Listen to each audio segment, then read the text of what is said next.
Bonjour à tous. Aujourd'hui, je vais parler de la ville d'Abidjan qui est en train de se métamorphoser, qui est en train de devenir une ville de riches. Certaines personnes sont à Abidjan, ils ont un salaire de moins de 100 000 et ils sont à Abidjan. Et la vie est dure pour eux. Aujourd'hui, on voit qu'à Abidjan, on casse les quartiers précaires. Moi, quand j'étais au pays, j'étais à Bobo. Et à Bobo, on pouvait encore trouver des maisons à 15 000, à 7 000, à 8 000, à 10 000, à 20 000. Il y avait tous les prix à Bobo. Et moi-même, je vivais à Bobo, au quartier Samanké, disons au quartier Koulecha. Voilà, j'ai vécu au quartier Koulecha. Il y avait des maisons tu pouvais avoir des maisons de 5 000, même 7 000, 8 000, 9 000, 10 000, 20 000 et plus. Mais aujourd'hui, avec les déguerpissements, à Bobo, il n'y a plus de maisons de 15 000, il n'y a plus de maisons les maisons de 20 000 sont passées à peut-être 30 000. Les maisons de 30 000 sont passées à 50 000. Les maisons de 50 000 sont passées à 80 000 et 100 000. Alors, moi je vois des gens qui sont toujours à Abidjan, qui veulent forcément rester à Abidjan, qui veulent forcément rester à Abidjan. Mon frère, ma soeur, si tu vois que Abidjan c'est dur, là, va à l'intérieur du pays. Va à l'intérieur du pays. Tu peux être à l'intérieur du pays et puis nourrir Abidjan. Tu peux être à l'intérieur du pays et puis nourrir la population d'Abidjan. Et tu vas mieux vivre. Va à l'intérieur pour venir nourrir Abidjan. Moi, je vois des gens qui veulent forcément rester à Abidjan, à Abidjan, à Abidjan, à Abidjan, à Abidjan. Aujourd'hui, ils sont en train de construire le tram ou bien le métro. Bon, pour moi, c'est un tram, mais bon, on dit métro. Ok, on va dire métro. Donc, ils sont en train de construire le métro. Et moi, je suis en train d'observer beaucoup de gens de la diaspora qui sont en train de rentrer au pays. Je vois des gens qui quittent les États-Unis pour rentrer au pays, en Côte d'Ivoire, mais aussi dans d'autres villes africaines. Hein. Moi, je vois des Congolais aujourd'hui qui rentrent au Congo, je vois des Béninois qui rentrent au Bénin, je vois des Togolais qui rentrent au Togo. Mais ce que je suis en train d'observer en particulier, c'est que beaucoup de gens de la diaspora rentrent à Abidjan, qu'ils soient sénégalais, qu'ils soient camerounais, qu'ils soient congolais, qu'ils soient ceci, qu'ils soient cela, ils rentrent pour la plupart à Abidjan. Parce qu'à Abidjan, les opportunités sont énormes. Non seulement les opportunités sont énormes, mais Abidjan, en Côte d'Ivoire, la législation est favorable pour tout le monde. Tu peux être un étranger et puis réussir ta vie à Abidjan. Tu peux être un étranger, payer une parcelle agricole, payer une maison, faire ton entreprise. Donc du coup, les gens, ils vont plus vers Abidjan. Et moi, ce que je suis en train de voir, c'est que quand le métro va finir, déjà, aujourd'hui, à Abidjan, il y a près de 6 millions d'habitants. Mais d'ici 2-3 ans, Abidjan va passer directement va passer à 10 millions d'habitants. La capitale abidjanaise va passer à plus de 10 millions d'habitants, va atteindre déjà les 10 millions d'habitants. Et ça se voit. Parce que les projets qui sont en cours, les projets de construction de quartiers, de nouveaux quartiers, et il y a un quartier qu'on est en train de construire qui est un projet dans la ville d'Anyama qu'on appelle Akwaba City. Akwaba City, c'est une ville dans la commune d'Anyama. Akwaba City, c'est une ville dans la ville. C'est une ville où les gens ont fait des simulations. C'est-à-dire dans cette ville-là où ils sont en chantier. Hein. dans cette ville-là, il y a tout. Des magasins, au bureau, à tout. Il y a déjà un grand stade, le stade BMP qui est à côté. Mais ils ont prévu vraiment tout dans la ville. Moi, je peux dire c'est une ville dans la ville, Akwaaba City. Ce projet, je l'ai visité à plusieurs reprises. Ça, c'est l'un des chantiers qui sont en train de voir le jour à Abidjan. Après, il y a aussi dans la ville vers Bonoua, il y a aussi vers la lagune, vers Bonoua, il y a aussi un quartier qui va avoir le jour là-bas. Un quartier qui sera en bordure entre la mer et la lagune. Et quand tu vois la maquette de cette ville-là, mais c'est vraiment, c'est hallucinant. Et il y a des quartiers qui sont en train de se construire comme ça, comme des quartiers, comme un quartier que j'ai vu à Bassam, qui est déjà tout construit, hein, des immeubles qu'on a construits. Voilà, tu vois des immeubles de 10 étages qui sont déjà construits, des quartiers tout entiers qui sont construits. Donc, ça veut dire quoi? Ça veut dire les gens qui quittent les autres pays, les gens de la diaspora qui arrivent, mais ils vont venir, ils sont en train de venir s'installer. Et moi, je suis les sites de Ripart. Les Ripart, c'est les gens de la diaspora qui retournent au pays. Et beaucoup de gens de la diaspora retournent sur Abidjan. Parce qu'Abidjan est une ville dynamique. Abidjan est une ville dynamique. Donc, les gens qui sont à Abidjan, qui n'ont pas les moyens, moi, ce que moi je peux dire, c'est que allez-y à l'intérieur du pays. Allez-y à l'intérieur du pays pour venir nourrir la population abidjanaise. Si tu vois que ça ne va pas, laisse Abidjan aux riches. Toi, viens à l'intérieur du pays et va dans l'agriculture. Va dans l'agriculture. Il y a la tomate, il y a les aubergines, il y a le gombo, il y a l'oignon, il y a plein de choses que tu peux faire pour venir nourrir Abidjan. Et ta vie va mieux, tu vas mieux vivre par rapport à Abidjan. Parce que tu vas envoyer tes cargaisons de tomates, d'aubergines sur Abidjan. Tu vas avoir beaucoup d'argent et tu vas mieux vivre à l'intérieur du pays où tu peux louer une maison et même construire ta maison. Moi, je vois toujours les camions de tomates, de vivriers, d'aubergines, de piments qui nous viennent du Burkina et du Mali. Moi, je vois tout le temps, parce que je suis sur des plateformes de gens qui sont dans le vivrier, et donc je vois toujours leurs vidéos. Il y a des camions qui nous viennent du Burkina, remplis de tomates. Il y a des camions qui nous viennent du Mali, remplis de tomates. Toi qui es à Abidjan, tu ne vois pas ça. Tu ne vois même pas que les camions quittent au Mali, quittent au Burkina pour venir nourrir la population. Le gars, lui, il est au Mali. Hein.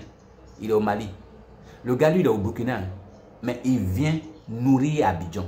Il vient nourrir Abidjan.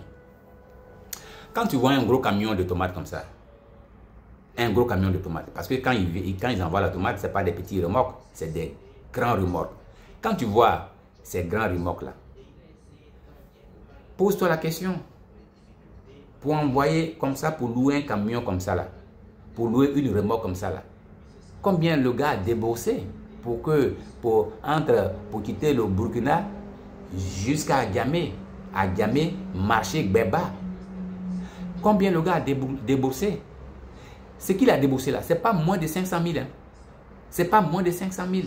Ça peut aller jusqu'à 1 million pour le transport seulement. Donc, dis-toi que ceux qui envoient la tomate là, mais c'est des millionnaires.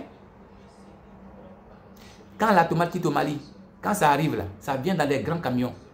Et c'est des petits commerçants qui le font. C'est des jeunes qui ont la vision, qui sont allés faire la tomate et qui envoient ça sur Abidjan. La dernière fois, j'avais fait une vidéo où j'avais parlé de 3 jeunes qui ont quitté Ouagadougou et qui sont allés dans une région au Burkina Faso qu'on appelle, dans une ville, dans un petit coin du Burkina qu'on appelle Bagré. Je vais faire une erreur sur cette vidéo-là. Je vais parler de 3 millions. En fait, les 3 jeunes, parce qu'après j'ai vu la vidéo, mais je n'ai pas pu corriger. Les 3 jeunes qui sont allés faire la tomate, qui ont quitté Ouagadougou pour aller faire la tomate à Bagré, dans cette région-là. Ce n'est pas 3 millions ils ont eu.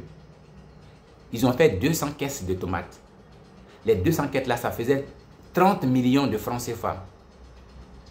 30 millions. Les 200 caisses. Les 200 caisses ont donné 30 millions de francs CFA. Les 3 jeunes. Ce n'était pas 3 millions. Je m'étais trompé et je retire, je profite de cette vidéo pour corriger. Voilà. Parce qu'une caisse fait 200, une caisse fait 200 000. Et non, une caisse fait 150 000. Et ils avaient produit, pour leur première production, ils avaient produit 200 caisses. Donc, ça fait 30 millions de francs CFA pour les 3 jeunes. 30 millions de francs CFA. 30 millions. Des jeunes qui ont dit, on va aller travailler. On va aller faire la tomate. On ne va pas rester en ville, à Ouagadougou, à Ouagadougou, ou bien à Bobo Dioulasso, pour être là et puis être toujours en train de galérer. Ils sont allés à l'intérieur, à Bagré. Bagré, c'est une petite commune, mais qui est fertile. Voilà, où il y a de l'eau, où il y a de l'espace pour pouvoir cultiver. Et ils sont allés faire la tomate, les 3 jeunes. Ils ont produit 200 caisses de tomates qu'ils ont envoyées sur le Ghana et sur la Côte d'Ivoire. Une caisse à 150 000 francs. C'est des grosses caisses. Ils ont produit 200 caisses à eux 3. Ils se sont fait aider par des gens. Hein. Voilà. Avec leurs maigres moyens, ils sont mis au travail. Avec leur force physique, des jeunes, des jeunesses. Ils ont travaillé. Ils ont produit 200 caisses. Une caisse à 150 000. Ça faisait 30 millions de francs CFA pour ces 3 jeunes. Ils ont payé leur moto, ils ont payé leur moto pour pouvoir venir au champ, ils ont payé du matériel, ils ont payé des motopompes, ils ont payé pas mal de choses. Et c'est comme ça qu'il faut réfléchir. C'est comme ça qu'il faut réfléchir. Parce que, le vivrier, on a toujours besoin de manger, de faire la sauce tous les jours, tous les jours, tous les jours, tous les jours, tous les jours, tous les jours, tous les jours. C'est tous les jours que les cargaisons de tomates, d'aubergines, on en a besoin. Alors, tu es à l'intérieur, tu es à Abidjan. Tu gagnes peut-être moins de 100 000. Ou tu gagnes 100 000. 100 000 aujourd'hui à Abidjan, ce n'est pas l'argent. Ce n'est pas l'argent du tout. 100 000 francs, tu es à Abidjan, tu gagnes 100 000. Même 150 000, ce n'est pas l'argent. Ce n'est pas l'argent. Toi, tu ne vis pas, tu survis. Parce que 150 000 à Abidjan, ce n'est pas l'argent. Tu vis dans une maison de combien? Alors que tu peux aller à l'intérieur du pays. Parce que 150 000, ça fait combien dans l'année? Sur 10 mois, ça fait 1 500 000. Sur 12 mois, 1 500 000 plus 300 000, ça fait 1 800 000. 1 800 000. Alors qu'un hectare de manioc, mais tu as 3 millions minimum. Tu as un hectare de manioc, si tu fais... Oui, tu as au minimum 3 millions avec un hectare de manioc. Tu vois? Donc, avec un hectare de manioc, mais tu as ton salaire là que tu fais à Abidjan. Et puis, il y en a encore dessus. Avec un hectare de manioc. Et les gens sont là, ils sont à Abidjan. Ils sont à Abidjan. Ils sont à Abidjan. Si tu vois que Abidjan, c'est dur, fais un repli en arrière. C'est pour ça que je vais toujours parler de Yacouba Sila. Yacouba Sila, quand il est arrivé en Côte d'Ivoire en 1930, quand il est sorti de prison en 1938, il n'est pas allé dire que je vais aller chercher travail à Abidjan. Je vais aller chercher travail à Abidjan. Non, il n'a pas dit ça. Ah. C'est pour ça que je dis la vie, c'est une question de vision. Yacouba Sila, il n'est pas allé à Abidjan pour dire que oui, je vais aller chercher travail. Parce que c'est ce que les gens font. Tout le monde va à Abidjan pour chercher travail au chantier, dans les grands chantiers et autres. Yacouba Sila, lui, il pouvait dire ça. Il pouvait dire que je vais aller à Abidjan pour aller chercher travail. Ils sont en train de faire le port autonome d'Abidjan. Il y a du travail, il y a aller chercher du travail. Mais non. Mais non. Mais non. Ce qu'il a fait, c'est qu'il dit, moi là, je vais me mettre ici à Gagnoa. Je vais me poser à Gagnoa. Je vais me poser à Gagnoa. pour aller nourrir la grosse capitale, Abidjan là-bas. Je me mets à Gagnoa, je vais aller nourrir Abidjan. Donc il s'est mis à Gagnoa, il a fait de la banane, il a fait du cacao, il a fait du café. Sa banane là, il s'en va nourrir Abidjan. Et même il nourrit, en dehors d'Abidjan, il nourrit encore les tirailleurs sénégalais. Parce qu'en 40, quand il y a eu la guerre, quand la deuxième guerre mondiale a déclenché, c'est Yacouba Silla qui produisait, qui fournissait la banane aux colons, qui les récupérait pour aller nourrir les tirailleurs sénégalais. Ceux qui font la guerre, les blacks qui font la guerre, les noirs. Et ils ne peuvent pas manger les hamburgers ou bien les machins là. Ils ne mangent pas les pizzas. Pour avoir la force, il leur fallait la nourriture africaine. C'est Yacouba Silla qui leur fournissait cette nourriture africaine là. Il est à Gagnoa, mais il nourrit les tirailleurs sénégalais qui sont en France. Il est à Gagnoa, mais il nourrit Abidjan. Sa banane vient à Abidjan. Quand ça vient là, ça vient en camion. Les gens, tout de suite, ça arrive sur le marché là. C'est parti. Donc, les gens veulent forcément rester à Abidjan, alors que tu peux rester à l'intérieur. Et puis, mettre ta stratégie en place. Tu peux rester à Abidjan, nourrir Abidjan. Tu peux rester à l'intérieur du pays et puis nourrir Abidjan. Et puis, nourrir Abidjan. Tu vas nourrir Abidjan, tu vis mieux à l'intérieur du pays. Tu vas avoir une grande maison avec de l'espace. C'est ça que nous, on comprenait pas avant. Aujourd'hui, moi, c'est des choses que je comprends. C'est moi, si je rentre en Côte d'Ivoire, je ne reste pas à Abidjan. Je reste à l'intérieur du pays, où je vais louer une maison et puis aller faire mes activités, où je vais faire mes activités pour aller nourrir la capitale. Parce que Abidjan va toujours accueillir du monde. Et les gens qui vont rester à Abidjan, c'est les gens qui ont l'argent. Les gens de la diaspora qui arrivent. Les gens qui sont dans les sociétés qui travaillent. Aujourd'hui, il y a une classe montante en Côte d'Ivoire. Une classe de jeunes riches qui gagnent bien leur vie, qui ont des bons salaires. Ils ont besoin et toute cette population qui arrive là. Mais il faut les nourrir. Il faut les nourrir. Sinon, pourquoi la tomate allait quitter au Burkina et au Ghana et au Mali? Et même la tomate nous vient du Maroc. La tomate nous vient du Maroc. Pendant ce temps, quelqu'un va rester au pays, il va dire non, moi je n'ai rien, j'ai ceci, je n'ai pas cela. Alors que tu peux changer ta vie si tu t'assois et que tu mets une nouvelle stratégie en place. Et que tu mets ta stratégie en place. Tu peux même commencer avec même demi-hectare. Tu peux même commencer avec demi-hectare. Et puis, fais ce que tu as envie de faire. Voilà. Donc, tu peux changer ta vie en partant rester à l'intérieur du pays. En partant rester à l'intérieur du pays.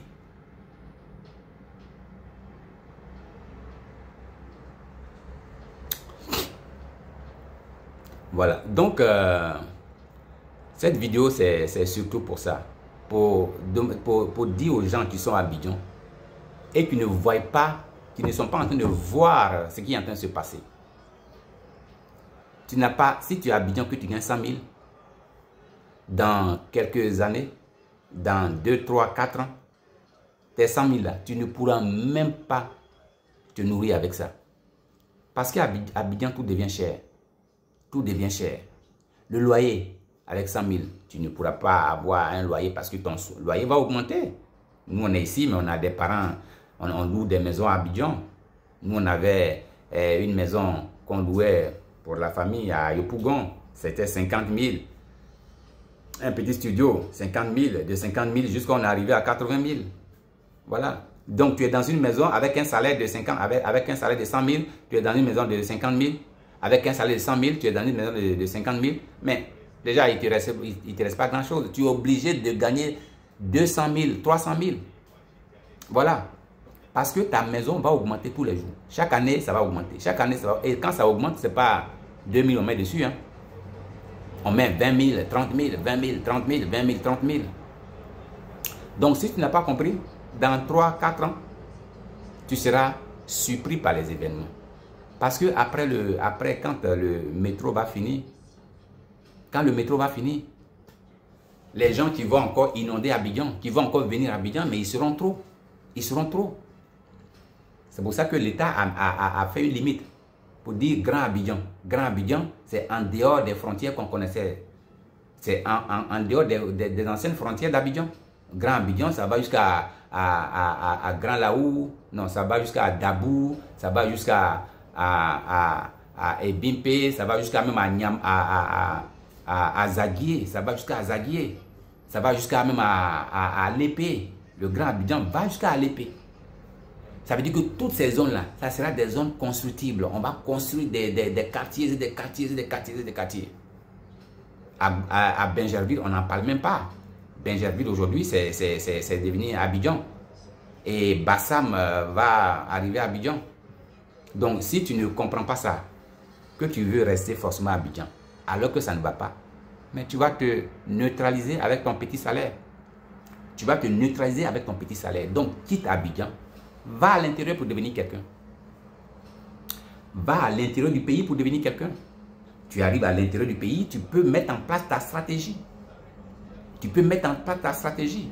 Les gens que moi je connais là, que je connais là, qui payent la tomate. Ces jeunes-là, je suis dans leur, je suis sur leur plateforme. Souvent, quand tu as fini de récolter ta tomate, eux-mêmes, ils te disent, nous, on peut s'occuper du transport. Ça veut dire que toi, tu as payé tes cartons, tu as fait tes paquetages, tu as mis ta tomate dans les cartons, et puis ils envoient leur voiture, ils prennent la tomate, ils vont avec. Ils vont déduire le transport dans l'argent de la vente. Donc, eux, sur un carton, sur 1 kilo, ils ont un pourcentage, des fois 25 francs sur 1 kilo. Voilà, donc ils vont enlever pour eux. Après, ils vont enlever l'argent du transport. Et puis le reste, c'est pour toi. Voilà, le reste, c'est pour toi. On va te virer ça sur ton compte. Parce qu'aujourd'hui, c'est ça. Hein, il faut avoir une société. Comme ça, on te fait ton virement sur ton compte d'exploitation. Voilà. Donc, c'est ça. Viens à l'intérieur pour aller nourrir Abidjan. Pour que même la tomate qui nous vient du Burkina et du Mali, mais pour que ça puisse s'arrêter. Mais moi, ce que je suis en train de voir, c'est que bientôt, parce que les Burkinabés, ils ont construit une usine pour transformer leurs tomates. Je pense qu'au Mali aussi pareil. Donc, la tomate qui arrivait du Burkina ne va plus arriver. Et donc, on va aller maintenant faire quoi? On va aller se rabattre sur le Maroc. Puisqu'on a déjà commencé, moi j'ai vu des cargaisons de tomates qui quittent au Maroc, qui arrivent à Abidjan. Donc on va maintenant se rabattre sur les Marocains. Mais les Marocains, eux, ils sont prêts. Et ils sont prêts. Les Marocains sont prêts. Ils vont nous envoyer leur cargaison de tomates. Ici en France, les Marocains nous nourrissent ici. Ils envoient la tomate. Là-bas, les gens, ils font des serres. Moi j'ai suivi un documentaire.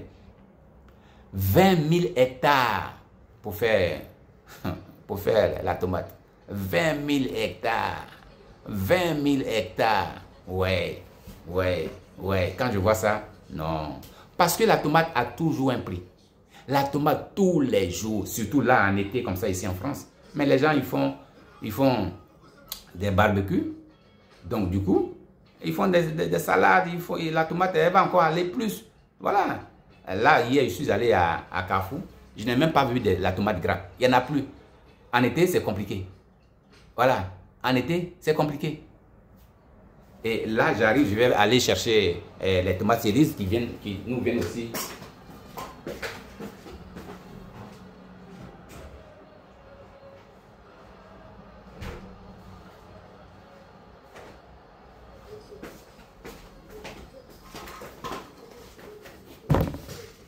Et donc, attends.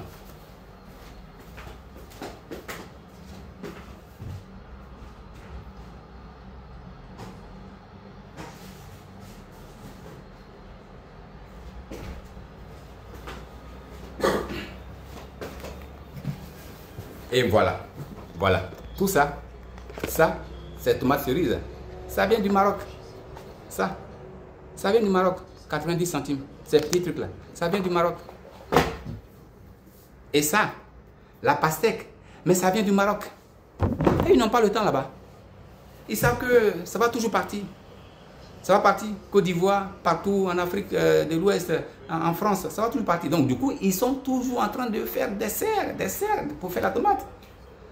Voilà. Donc, faisons comme les Marocains. Faisons des basses superficies pour pouvoir faire la tomate, les aubergines, le gombo, le ceci, le cela. Hier, j'ai même à Carrefour, j'ai vu le piment Bixun là, le piment Bixun qui nous vient du Maroc. Le piment Bixun nous vient du Maroc.